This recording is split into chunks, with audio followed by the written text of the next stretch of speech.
E na mensagem de hoje, eu quero pedir a você, por favor, que você abra a tua Bíblia comigo no livro de Jeremias. Jeremias, ele é considerado o profeta chorão, porque ele não apenas escreveu o livro Jeremias, mas ele escreveu também o livro Lamentações de Jeremias, onde nesse livro de Lamentações, ele, olha bem, irmãos, um profeta, um homem que tinha e que era usado tremendamente por Deus. Ele esteve em determinada situação na vida dele, que ele falou para o Senhor: por que o Senhor permitiu que eu saísse do ventre da minha madre? Por que o Senhor permitiu que eu nascesse da minha mãe? Por que não fez do ventre dela a minha sepultura? Né? Então, assim, ele teve uma vida muito conturbada, muito difícil, sendo homem de Deus, sendo um servo do Senhor, mas mesmo com muita tristeza, muitas aflições, porque as aflições que ele passava era o que acontecia com o povo, porque o povo não queria a graça e a misericórdia de Deus e agia e fazia tudo o contrário àquilo que Deus tinha como orientação, né? Então Jeremias sentia isso, ele levava esse peso espiritual, essa dificuldade pela liderança que ele exercia. E ele escreveu aqui no capítulo de número 6, no verso de número 16, essa palavra assim. 6,16.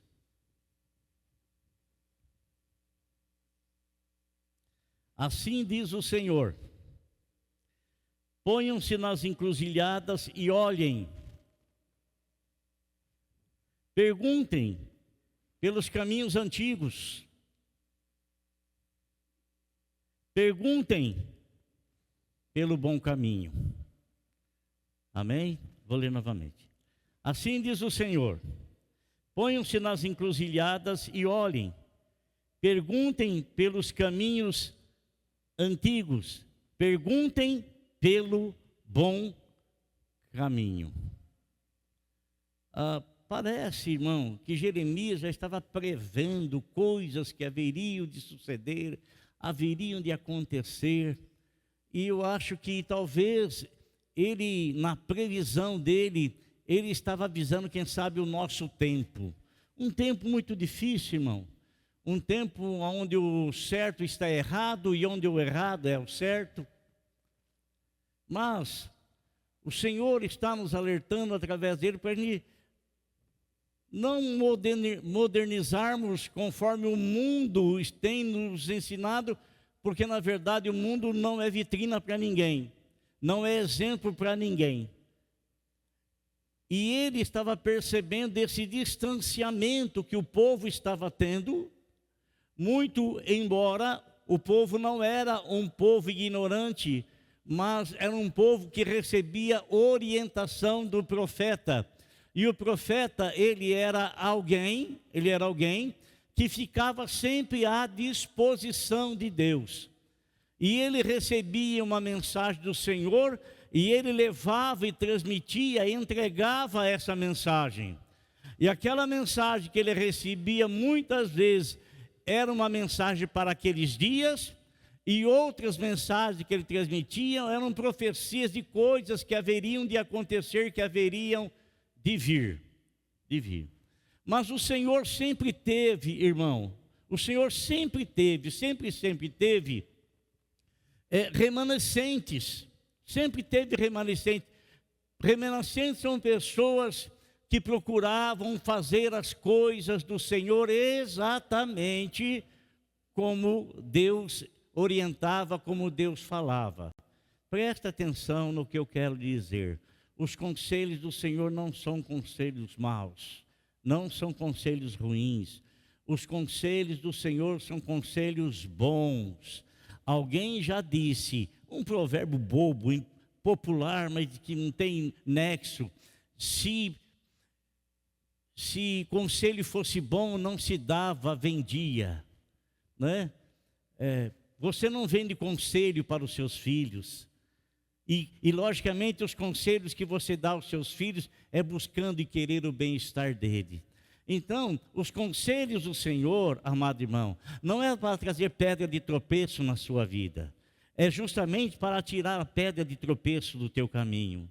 Os conselhos do Senhor não são conselhos para colocar obstáculo para que você não progrida, não. Os conselhos do Senhor é para você direcionar bem o caminho, o caminho. E a palavra de Deus nos exorta e nos orienta. E sabe, amados irmãos, Deus, a Bíblia nos fala que Deus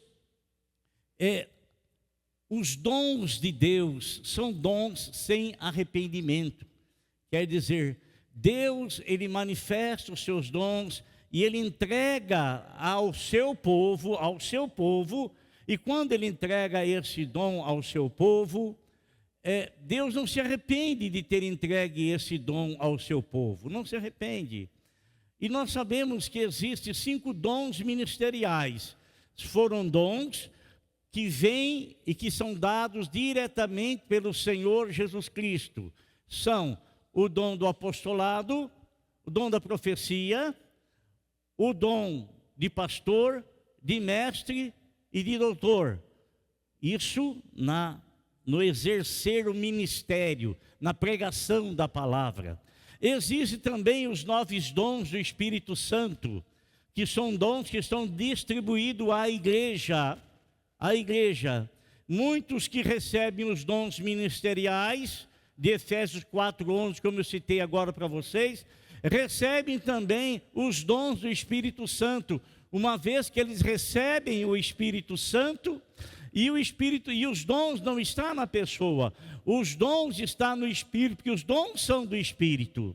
E esse dom que Deus dá, esse dom que o Espírito Santo dá, ele tem propósitos definidos, né? Ele não dá o dom à toa, não dá. Aliás, Deus não faz nada à toa, né? E tem outros dons que são dados, são dom do governo, dom de administração, né? Que estão incluídos também no livro de Coríntios, e que são dados para uma boa administração, uma boa governança dentro da igreja.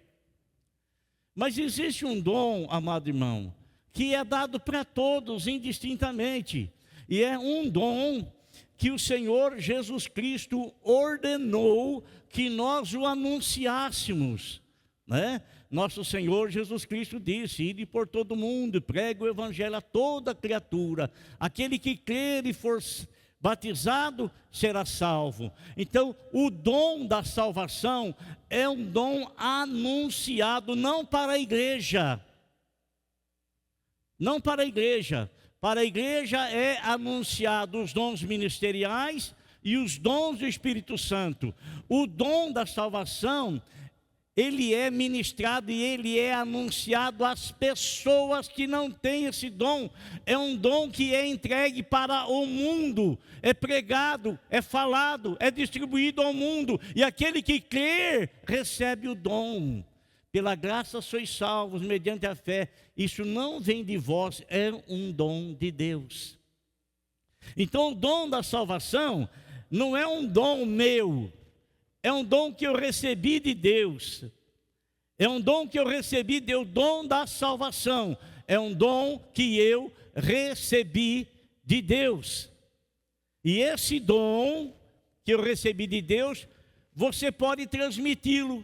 E você, às vezes, até inconscientemente, você faz sem perceber que você está falando desse dom para alguém, quando você fala de Jesus para essa pessoa, quando você compartilha com essa pessoa algo que aconteceu na tua vida, e você fala do nome de Jesus Cristo, porque Pedro disse que debaixo dos céus nenhum outro nome é dado entre os homens pelo qual importa que sejamos salvos, senão o nome de nosso Senhor e Salvador Jesus Cristo. Então, quando eu falo para minha mãe que não é salva a respeito de Jesus, eu estou ministrando nela, na palavra, o dom da salvação. E esse dom é distribuído para aquele que crê, para aquele que quiser, sem mérito algum. Sem mérito algum, eu não faço absolutamente nada para obter esse dom. Esse dom me é oferecido de graça de graça em Cristo Jesus nosso Senhor. E os dons, irmãos, são sem arrependimento. Quando Deus entrega o dom para alguém, Deus não se arrepende de ter entregue aquele dom. Um exemplo, quando o Senhor Jesus Cristo chamou Judas Iscariotes com os outros 11, e você sabe, irmãos, que dos 12 chamados pelo Senhor para ministério, Judas Iscariotes era o único que não era galileu. Todos os demais eram da região da Galileia. Como Cristo foi chamado de Galileu, todos os seus 11 discípulos foram e eram galileus. E os galileus, eles tinham um sotaque diferente das demais pessoas, né? Assim como nós vivemos aqui na região sudeste, né? E quem vive na região sul tem um sotaque diferente de nós. O catarinense, o paranaense, o rio-grandense, eles têm sotaque diferente. E quando você os ouve falar, você percebe, muito embora sejam da mesma nação, mas o modo de se expressar, né, é diferente.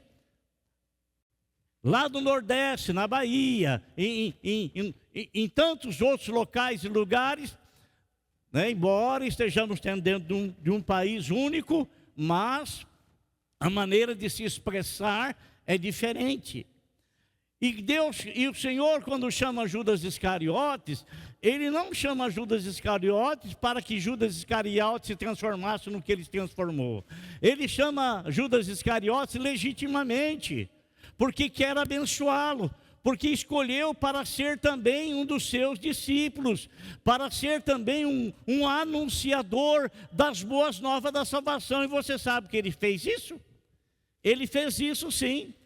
Quando o Senhor Jesus Cristo separou os 12, e num período de tempo que Ele os havia ensinado, então Ele ordenou que esses 12 saíssem e pregassem. Não foi isso efetivamente, mas naquele momento, naquela hora, não foi definitivamente, mas naquele momento era.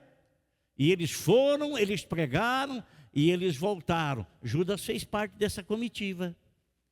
Depois o Senhor separou 70, os 12, juntamente com mais 58, e dividiu 2 em 2, e eles saíram, não saíram definitivamente, saíram para exercer aquilo que o Senhor lhes mandou fazer naquele momento, naquela hora, e eles foram, saíram e eles voltaram. E nós sabemos, irmãos, o que aconteceu com Judas, mas o chamado do Senhor para a vida dele é para que ele se tornasse um pregador do Evangelho. Desses 70 que saíram, nós não sabemos quantos permaneceram como anunciadores permanentes da palavra de Deus, ou se só foi naquele momento. Nós não temos ideia disso, a Bíblia não relata isso para nós, trazendo assim conhecimento, não. Mas uma coisa é certa, irmão, Deus não se arrependeu de ter chamado Judas Iscariotes. Deus não se arrependeu de ter dado a ele o dom. Não se arrependeu. Assim como Deus não se arrepende de dar o dom dele para mim nem para você. Não se arrepende. Por que não se arrepende? Porque é Ele quem nos chama. E chamar é dizer em alta voz o nome de alguém para que venha. Quando é que você ouviu o Senhor te chamando?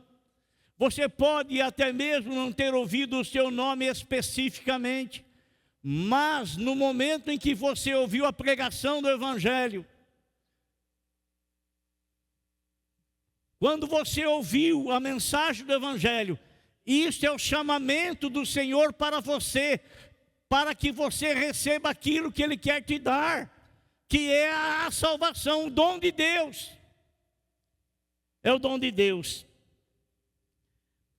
E eu quero falar, irmão, especificamente de uma pessoa, e se você puder, tiver aí a Bíblia em mãos, e quiser abrir comigo aqui no capítulo 4 de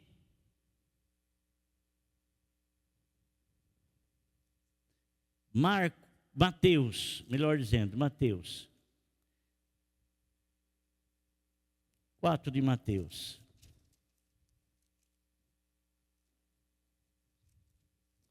O que nós vamos encontrar no capítulo 4 de Mateus? No versículo de número 18.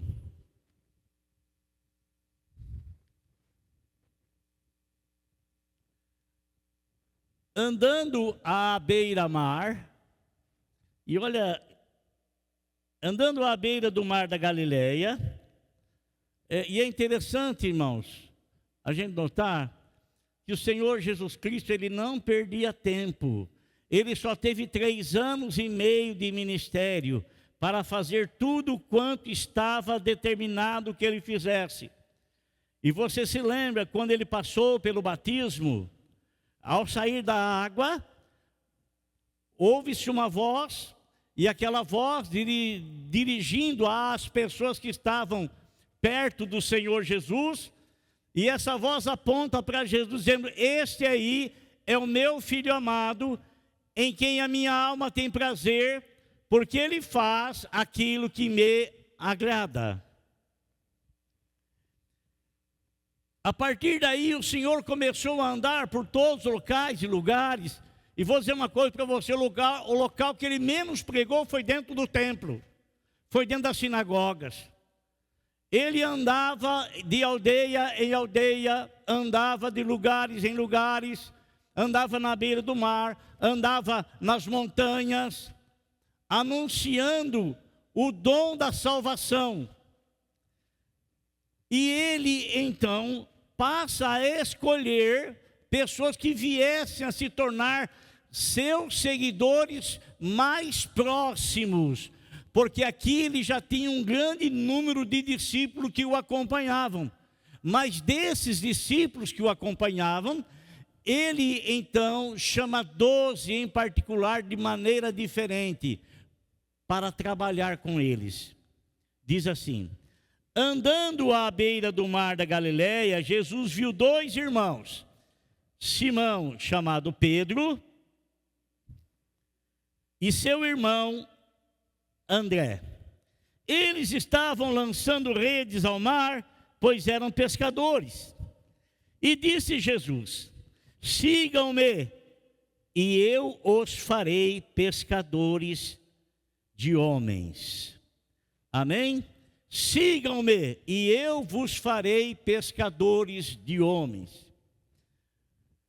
Amado irmão, não existe absolutamente nada de errado, e até para os nossos dias eu creio que é bem proveitoso, e é uma orientação também que o apóstolo São Paulo nos dá, e vou repetir o versículo para vocês. De pessoas, irmãos, se dedicarem a estudarem a palavra de Deus, para que eles possam ter o conhecimento de transmitir às pessoas a quem eles vão falar, e se houver algum questionamento dessas pessoas, eles possam então ter uma bagagem para poder responder a essas pessoas. E o apóstolo São Paulo, na carta que ele escreve para Timóteo, ele recomenda dizendo: procura-te apresentar-te a Deus, quer dizer, faça a tua parte, procura apresentar-te a Deus como obreiro, como trabalhador, como obreiro que não tem do que se envergonhar. Isso é ter uma vida pura, santa, limpa, e que não tenha nenhum tipo de acusação, e que maneja bem, irrepreensível, e que maneja bem a palavra da verdade. Então, há uma recomendação, uma carta pastoral, para aqueles que desejam ser pastores, anunciadores da palavra. Então, procure, porque eu posso ser um pregador e ali pregar, mas quando eu vou assumir um púlpito para ensinar, me vem uma tamanha responsabilidade, porque eu vou dar conta de cada palavra que eu pregar para vocês e que não está de acordo com a palavra de Deus. E hoje em dia não estou julgando, vou apenas falar o que é real. Hoje em dia, irmão, tem muita gente fazendo isso, muita gente. E a Bíblia fala assim que Satanás, ele é tão sutil, que ele se transfigura em anjo de luz, e ele procura enganar a todos, e se possível enganar até os escolhidos.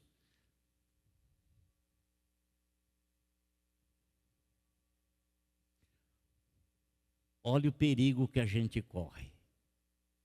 Olha o perigo, às vezes, de nós estarmos abrindo constantemente coisa da internet. Você não sabe quem é o pregador, de repente ele parece estar pregando. Não estou. Apenas, às vezes, nos falta discernimento. E também nos falta clareza. E também nos falta intimidade. Não vivemos junto com aquela pessoa, não sabemos o dia a dia dela. Ela está lá, não sei onde nós estamos cá, nem temos, não sabemos de nada. Então, meus irmãos, ele tem um chamado para Pedro. Pedro já era discípulo. Agora ele recebe um chamado maior, um chamado de alguém que vai passar 3 anos e meio andando com Jesus, ouvindo o Senhor, ensinamentos, pregações, orientações,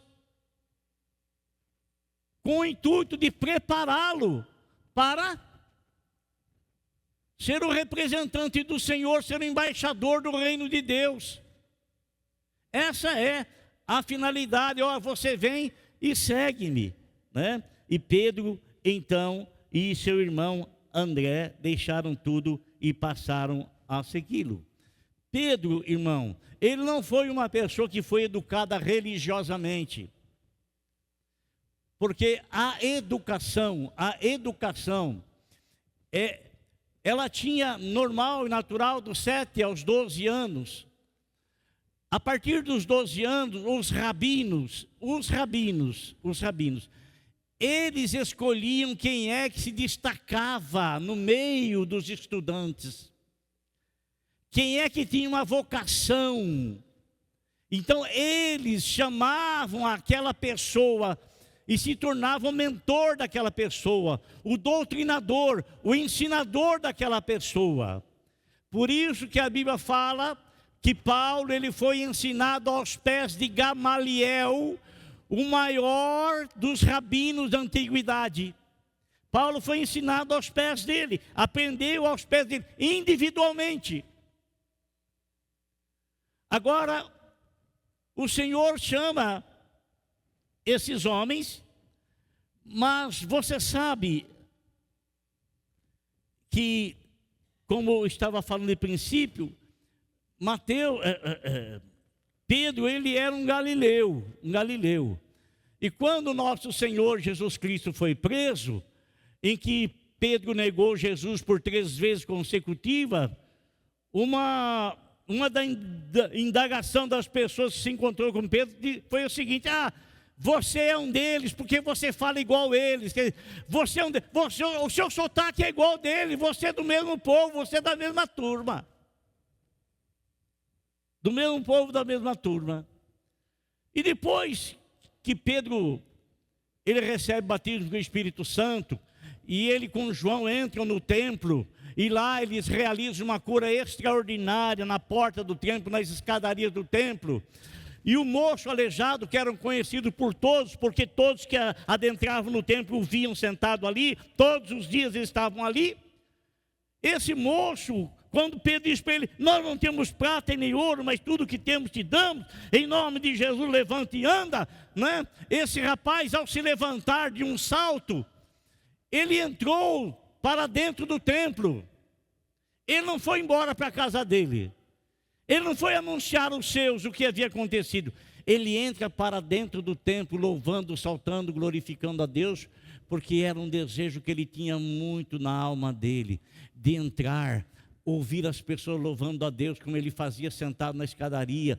O desejo dele fazer aquilo, o desejo dele de adentrar no templo, mas ninguém o colocava e ele não podia estar lá.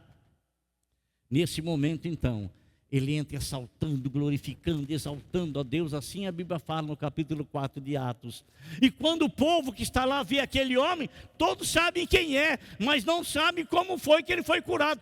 Aí foi a oportunidade que Pedro teve para pregar, para anunciar. E dentro do templo não havia somente pessoas comuns, né, pessoas do povão, e havia também pessoas do Sinédrio, do Senado, da República, se podemos falar assim, daquele tempo, daquela época de Israel.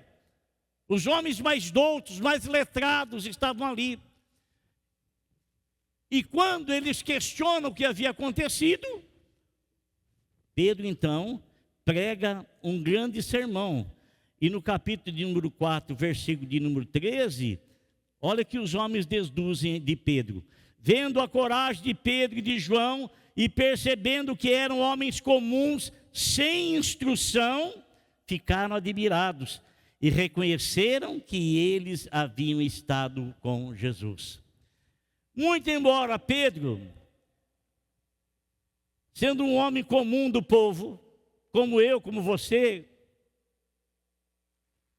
não era um homem letrado, não era um homem douto, era um homem indouto. Mas a diferença que eles perceberam é que ele tinha estado com Jesus. Tinha estado com Jesus. E é interessante nós notarmos, irmão, se Pedro, ele foi considerado um homem sem instrução, um homem inculto, um homem indouto. É interessante que em toda a lista dos apóstolos, ele aparece sempre encabeçando a lista. Sempre encabeçando a lista. Onde tiver a lista dos apóstolos, pode ver que Pedro é o primeiro. Pedro é o primeiro. Por quê? Porque ele exercia uma liderança natural no meio dos discípulos. Ele era aquele, apenas para ilustrar, ele era aquele, irmão, que tinha iniciativa. Ele não ficava esperando alguém se levantar para acompanhar. Ele ia na frente, ele fazia, ele realizava, e os demais o acompanhavam, vinham junto com ele. Então ele exercia uma liderança nata dele, uma liderança de nascença, ou algo que ele desenvolveu na indústria de pesca, porque ele era um empresário, e o empresário sempre é um líder. Agora, irmãos, aqueles homens classificaram ele como uma pessoa comum, uma pessoa indouta. Eu quero pedir a você, para você abrir a tua Bíblia comigo, ou então você aguardar que eu possa ler e acompanhar a leitura que eu vou fazer. No capítulo 1, versículo 26 de 1 Coríntios. Vamos ver o que Paulo fala aqui?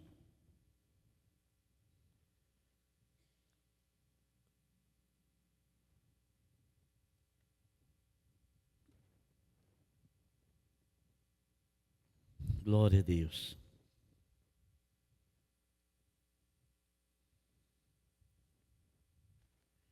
Todos acharam?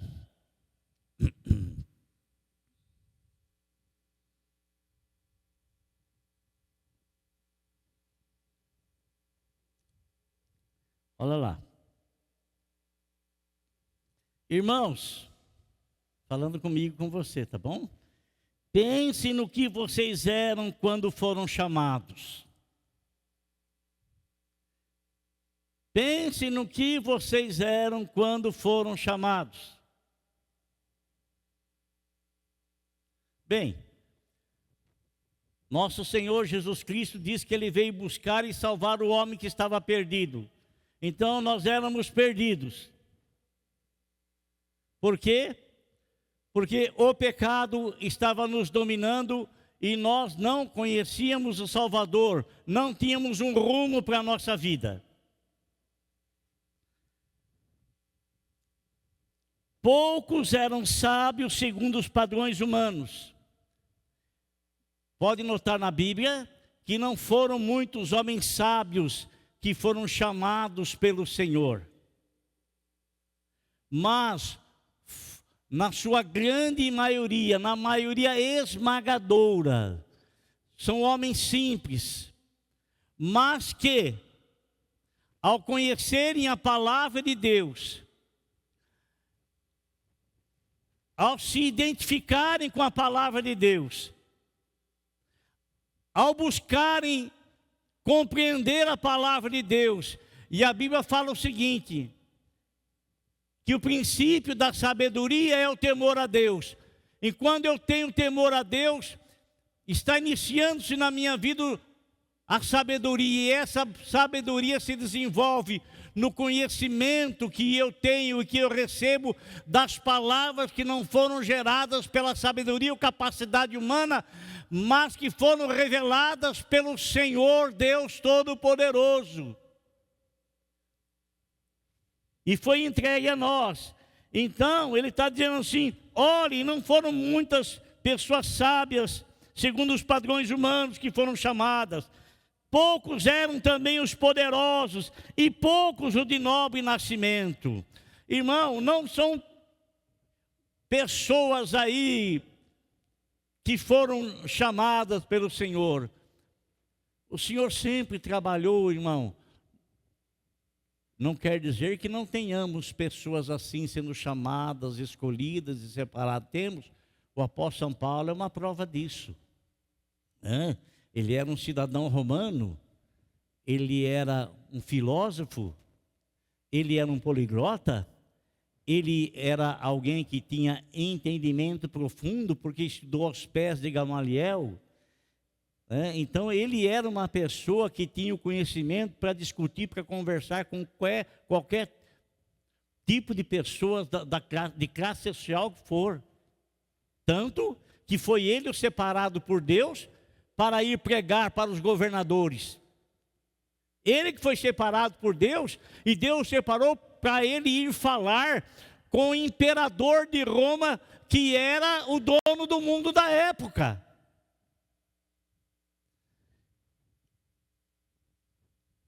Mas olha que fala aqui, versículo 27. Mas Deus escolheu o que para o mundo é loucura, para envergonhar os sábios. E escolheu o que para o mundo é fraqueza, para envergonhar o que é forte. Ele escolheu o que para o mundo é insignificante, desprezado e o que nada é, para reduzir a nada o que é, a fim de que ninguém se vanglorie diante dele. É, porém, por iniciativa dele que vocês estão em Cristo Jesus, o qual se tornou sabedoria de Deus para nós, isto é, justiça, santidade e redenção, para que, como está escrito, quem se gloriar, glorie-se no Senhor. Então, amado irmão, esse é o tipo de pessoas que Deus escolhe. Então, quando você se achar insignificante diante de Deus, é mesmo. Nós o somos mesmo. Em nós mesmos somos totalmente insignificantes. E não podemos fazer absolutamente nada sem Jesus Cristo. Sem mim nada podeis fazer. Agora, irmão, sabemos nós aqui que todos nós recebemos esse chamado do Senhor. Todos nós. E todos nós que estamos aqui, creio eu, e tomara que isso seja verdade, e se não for verdade pode tornar, que todos nós que estamos aqui tenhamos essa convicção na nossa alma de sermos as pessoas que fomos chamadas e que acatamos, aceitamos o chamado do Senhor e o recebemos como nosso Salvador, como nosso Senhor. Esse é o propósito. Agora você sabe, irmãos, como falei de princípio, os dons de Deus são sem arrependimento. Você sabe que infelizmente existem muitas pessoas que foram chamadas pelo Senhor, receberam dons maravilhosos e no decorrer do caminho se perderam. Existem muitas pessoas salvas pelo Senhor, que no desenvolver da vida, muita situação contrária, muitos obstáculos, muitas decepções, muita tristeza, muitas coisas ruins que vai abalando a pessoa na fé, vai desmotivando a pessoa e vai abatendo a pessoa, e às vezes a pessoa, ele vai caminhando, ele vai se distanciando. Aquilo que no Senhor era importante já não é tão importante mais. Aquilo que no Senhor era precioso já não é tão precioso mais. Aquilo que você tinha como com firmeza, com afinco na fé. Hoje já não é mais assim, porque isso acontece. Isso acontece. Acontece na vida dos pregadores, acontece na vida dos anunciadores das boas novas, acontece na vida da membresia, acontece na vida de todas as pessoas. De todas as pessoas. Acontece. E sabe, irmãos, muito embora Pedro sendo um homem douto, um homem inculto, mas que teve um chamado espetacular da presença de Deus para se tornar pescador de homens, ensinado pelo Senhor. Você sabe que ele teve uma grande decepção. Uma grande decepção. Ele se decepcionou com Jesus e decepcionou-se consigo mesmo. Jesus não se decepcionou com ele. Não se decepcionou. Não se decepcionou. Por que Jesus não decepcionou? Porque ele não se decepciona com ninguém. Porque ele sabe muito bem o que o homem é. Ele sabe muito bem o que o homem é. Ele sabe muito bem o que está no coração do homem. A Bíblia fala o seguinte: ninguém precisa falar para Jesus o que o homem é, porque ele bem sabe o que o homem é. Então, muitas vezes, irmão, na nossa caminhada, a gente se sente assim, abatido, desmotivado, né? E se a gente não ficar firme olhando para Jesus, a gente vai esmorecer. Os nossos joelhos vão ficar trêmulos. Não conseguiremos ter aquela mesma firmeza, fortaleza de fé, de suportar, de aguentar. Às vezes são coisas cumulativas, um problema aqui, outro ali, outro lá, outro cá, né? E você sabe, irmão, que Pedro se decepcionou com Jesus? E por que ele se decepcionou com Jesus? Porque ele tinha na mente dele um Jesus fictício. Porque ele entendeu mal o plano de Deus na vida de Jesus. Entendeu mal.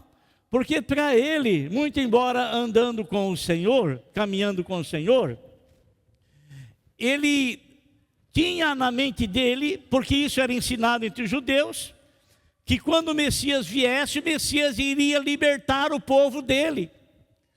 E na época que Jesus veio, o povo de Israel estava subjugado pelo governo, pelo imperador romano. E ele tinha por si que Jesus, o Messias, quando viesse, iria fazer uma libertação política. Uma libertação política, iria tirar esse jugo. Ele não entendeu corretamente que a libertação que Jesus Cristo faz é uma libertação pessoal. Por isso que cada um de nós devemos aceitá-lo e tê-lo como nosso Salvador, para que ele atue especificamente na vida de cada um individualmente. Você se lembra de Paulo, irmão? Você se lembra de Paulo? O que ele disse? Que ele mesmo estando em prisão, ele não se sentia preso, porque a alma dele era livre em Cristo Jesus, era liberta em Cristo Jesus. Era livre em Cristo Jesus, era liberta em Cristo Jesus. E ele deu prova disso quando estava preso lá em Filipos. Estava cantando lá, meia-noite, cantando lá, louvando a Deus, preso. Tinha apanhado, preso injustamente, estava engrandecendo a Deus, glorificando a Deus.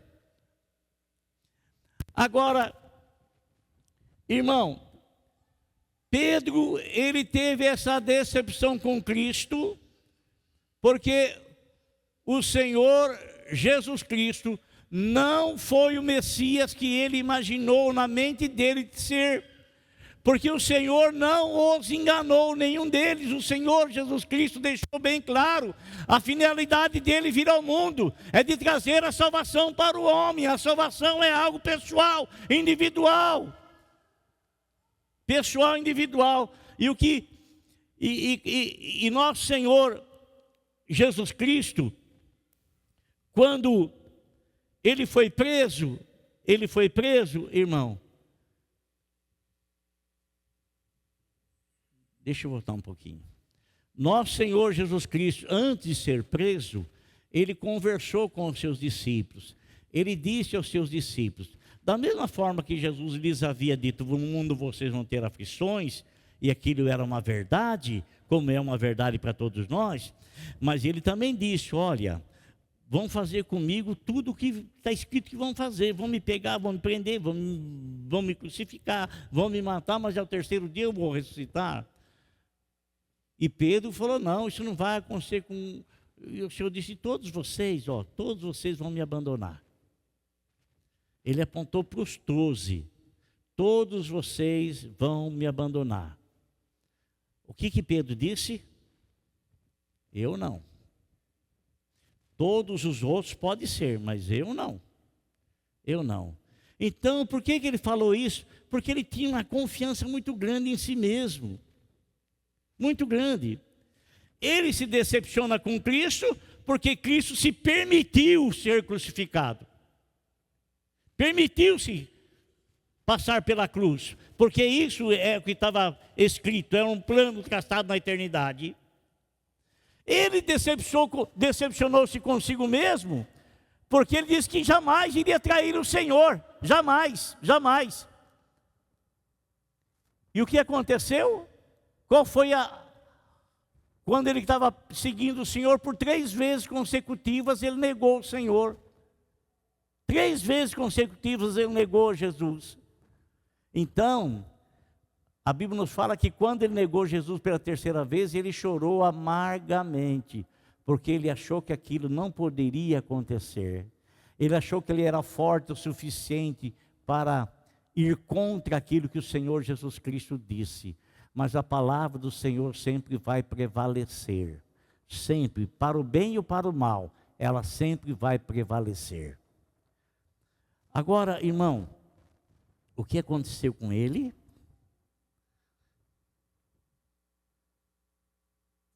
Murchou. Murchou. Autossuficiência, murchou. Autoconfiança, murchou. Murchou. Murchou. Murchou. Agora, os dons de Deus são com arrependimento ou sem arrependimento? Sem arrependimento. Sem arrependimento. Nosso Senhor Jesus Cristo ressuscitou e por 2 vezes consecutivas havia aparecido para eles. Mas onde é que Pedro estava? Onde é que Pedro foi parar? Vamos ler o que estava acontecendo com Pedro? Aqui no capítulo de número 21 de João. O Senhor vem e aparece para eles a 3ª vez.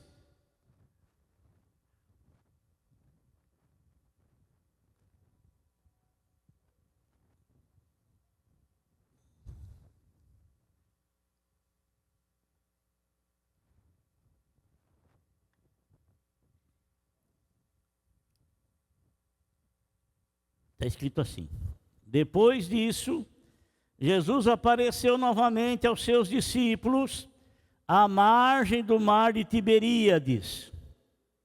Foi assim: estavam juntos Simão Pedro, Tomé, chamado Dídimo, Natanael de Caná da Galileia, os filhos de Zebedeu e 2 outros discípulos. Então nós tínhamos aí, que nós sabemos, 4 pessoas que eram pescadores. 4.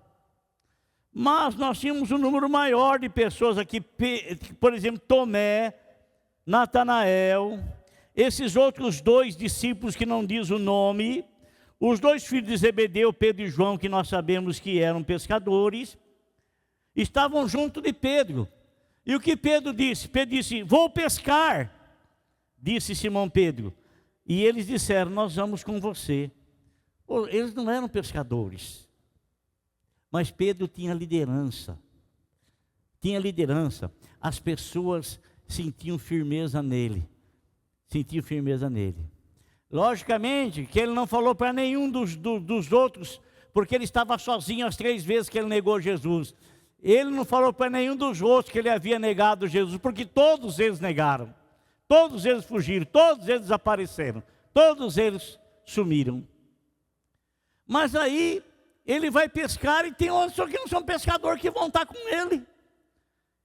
Estavam frustrados, mas todos eles já tinham tido um encontro com Jesus, por 2 vezes. Por 2 vezes.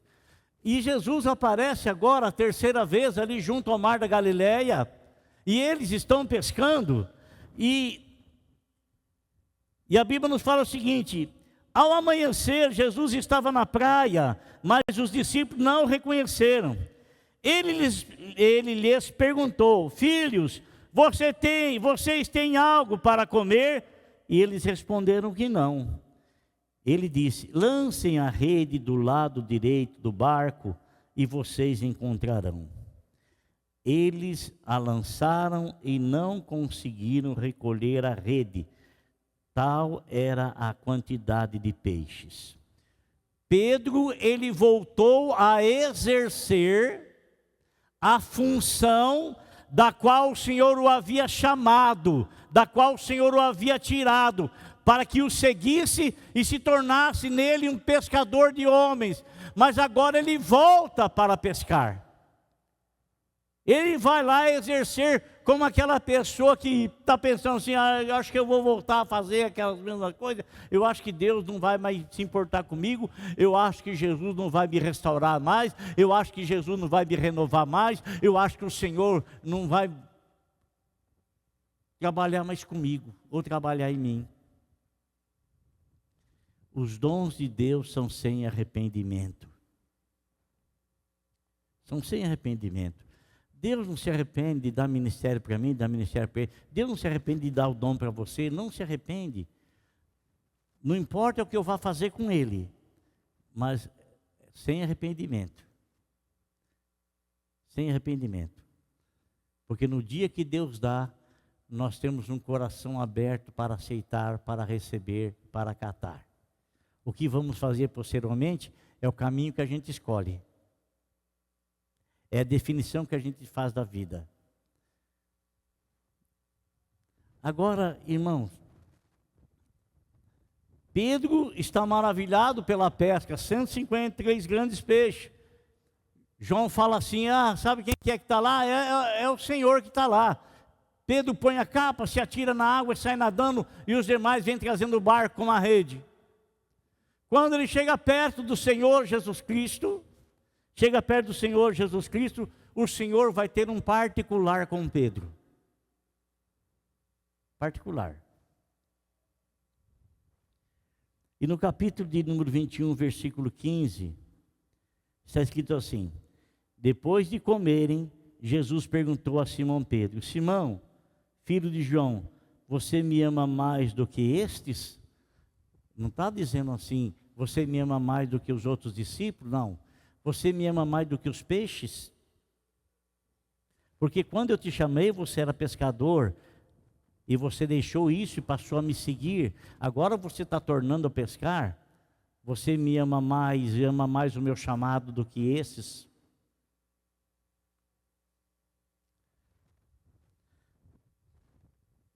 O que Pedro responde? Disse ele: sim, Senhor, tu sabes que te amo. Disse Jesus: cuide dos meus cordeiros. O que é o cordeiro, irmão? Cordeiro é o macho da ovelha. É o macho da ovelha. Então, quando você lê cordeiro, é o macho da ovelha. Na sequência, nosso Senhor repete novamente: Simão, filho de João, você me ama? E ele respondeu: sim, Senhor, tu sabes que te amo.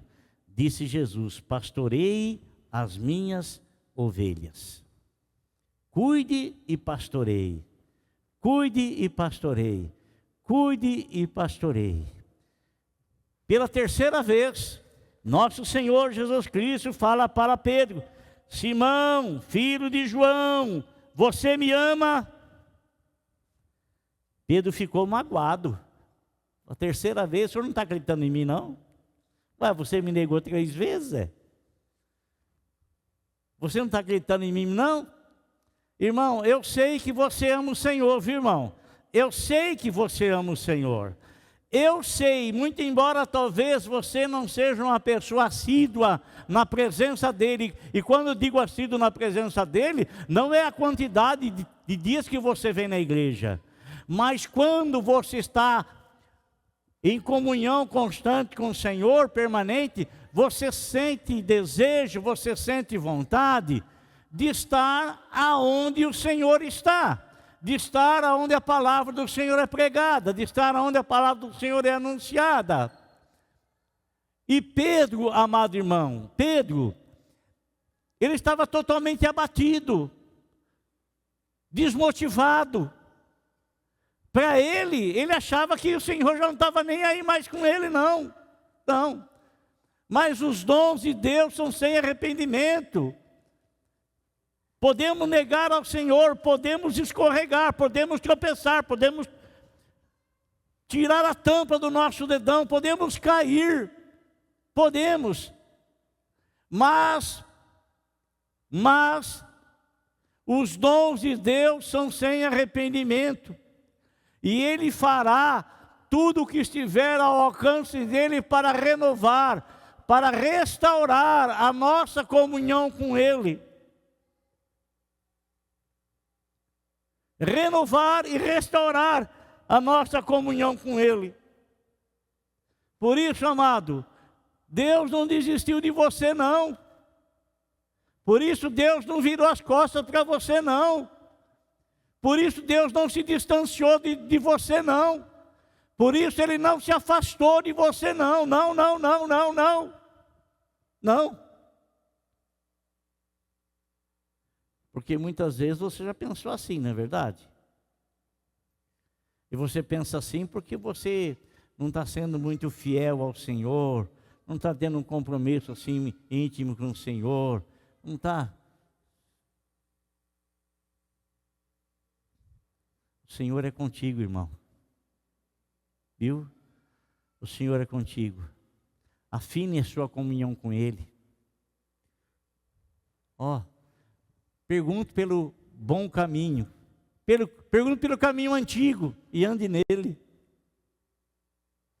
Pergunte pelas veredas antigas e ande nela. Pedro ficou magoado porque Jesus, por Jesus ter perguntado pela terceira vez: você me ama? E ele lhe disse: Senhor, mesmo que eu tropecei, mesmo que eu neguei, mesmo que eu falei, tu sabes que eu te amo.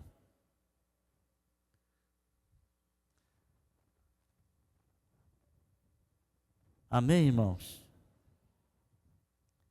Existe caso de pessoas que, uma vez chamados, escolhidos e separados pelo Senhor para determinados propósitos, e quando esses abandonam, como Pedro fez, ele acha às vezes que não haverá restauração. Mas há. E o Senhor é poderoso para nos restaurar, seja a situação que a gente se encontrar. Ele é poderoso para nos reviver, nos restaurar, nos reanimar, reativar a sua energia, a sua força e fé no nosso coração. Amém? E Pedro se tornou naquilo que você sabe o que ele se tornou. Imagine se o Senhor tivesse desistido dele. O Senhor não vai desistir de você, não. Viu? Não vai desistir de você. Ele não vai deixar você. Ele não vai abandonar você. Ele não vai se afastar de você. Você pode achar que você se decepcionar com ele, alguma coisa, né? Você pode se decepcionar consigo mesmo, achando que você era uma fortaleza, quando na verdade o Senhor mostrou realmente que você não deve confiar em si mesmo, deve confiar nele. E aí a sua firmeza vai ser real, a sua firmeza vai ser nele e não em si próprio. Aí Deus vai concluir o que Ele tem para o teu chamado. Amém?